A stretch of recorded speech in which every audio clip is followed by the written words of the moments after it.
All right. If you are watching this video, you've made it to the last video of Unit 1 before the first exam. So awesome. Congrats. Well, this will be a pretty quick video here to wrap things up. And yeah, let's dive into coping. So when dealing with stress or with a specific stressor, there are a couple of stages for how that works. And so first, that stressor occurs, you notice that stressor in the environment, whatever it might be. And when that stressor is noticed, then the appraisal piece comes in. So basically with what this appraisal piece is just figuring out the nature of the situation, figuring out what's going on. That's step one of appraisal, is just what is this? And then step two of appraisal is then thinking about what options you might have to deal with that stressor. Finally, coping is where you actually implement the option that you chose for dealing with the stressor, and you're behaving, actively taking steps to deal with whatever that stressor is. Appraisal here, so there are two various appraisals. The first is the primary appraisal, which is where, again, you're trying to figure out what is that threat or that stressor that's in the environment, such as there's a test, or I forgot to do my homework, or maybe a bear is chasing me. All those would count as primary appraisals and figuring out what that stress is. Secondary appraisals are, okay, I have a pretty good idea now of what that stress is, and how am I going to deal with this? So what are my options? Do I have the resources that I need to deal with this stressor, such as a study guide for the test or bear spray for the bear? Recall that earlier we talked about different responses to challenge or threat.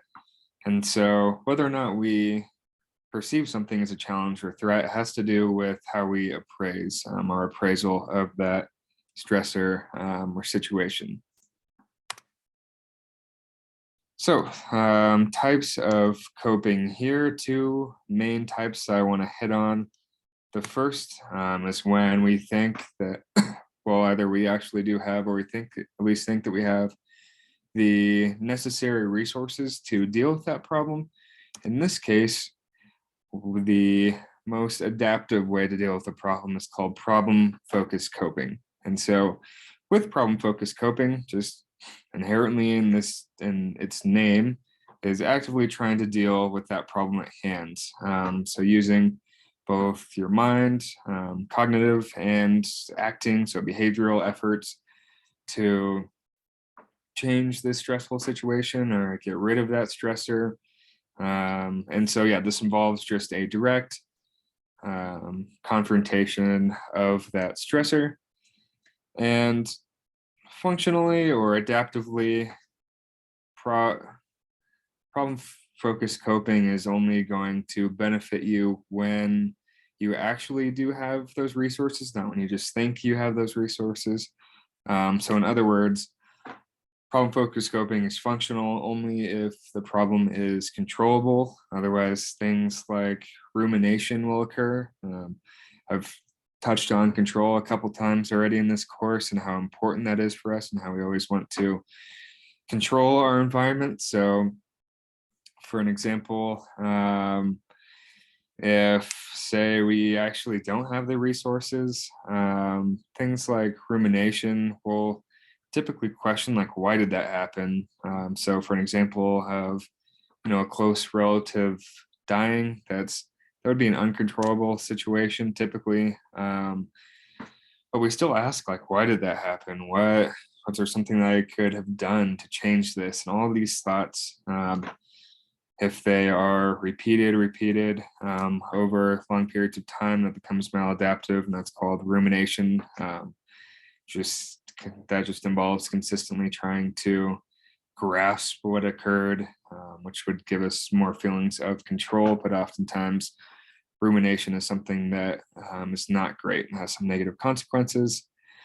Additionally, if you try problem focused coping because you think that you have the resources to deal with whatever that stress is, but maybe you don't have the resources, that can be pretty frustrating. So, again, just to touch on that, this really only is adaptive when we have the resources, but when we do have the resources, this problem focused coping is usually the best way to deal with stressors. But it's not the only way to deal with stressors. So there's also examples where, like the death of a family member, where we do not have the resources to deal with whatever the stressor is. So, we can't fix the problem by bringing the person back. And so, therefore, the event is uncontrollable. And in this case, or in these cases, we use emotion focused coping. So, these I want to point out, make clear that emotion focused coping, not great or not the best if we do have the resources. If we have the resources, we do typically want to try and deal with that problem straight on. But if that's not an option, then the option that's left is emotion focused coping. So here, this is where we, instead of just trying to change that situation, fix the situation, we're dealing with the distress that situation caused. So trying to come up with other methods for distress reduction. And so again, the actual problem is not addressed. There are a few various ways that we go about emotion focused coping. Some are more adaptive than others, such as opening up. It seemed to be very beneficial relative to other emotion focused coping strategies versus just avoiding focus of the self. Oftentimes that's going to involve things like drugs and alcohol, which can certainly have some of those be associated with some of those health issues. And so this is going to be less adaptive, as with denial is not going to be as adaptive either as opening up and working through that distress. So just to, highlight the adaptiveness of the opening up aspect in terms of, or not even the opening up aspect, but in terms of there being benefits to emotionally focused coping. Specifically, I want to talk about this through social support. And so social support in itself can be a form of emotion-focused coping. And we have a name for this. It's called the buffering hypothesis. So the idea is that the social support buffers distress that would be felt from a stressor and can decrease that distress. And so this was shown in one study, the Christensen et al., where increased family support actually decreased the death rate of patients with kidney disease. So that's pretty, I don't know, that seems like more of an impressive effect than I would initially expect with social support or just emotion-focused coping in general.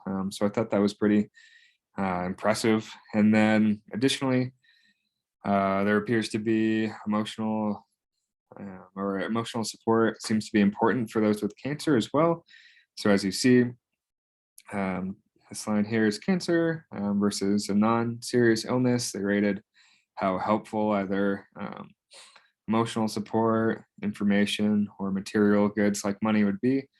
And those with cancer were really reliant on that emotional support. The emotional support they rated as being more helpful than either information on the disease or material objects like money. And that's it. So congratulations. Please let me know if you have any questions about this material for the exam, whether that's through a Zoom meeting or email. I'm open to both. So just let me know and I will try to help.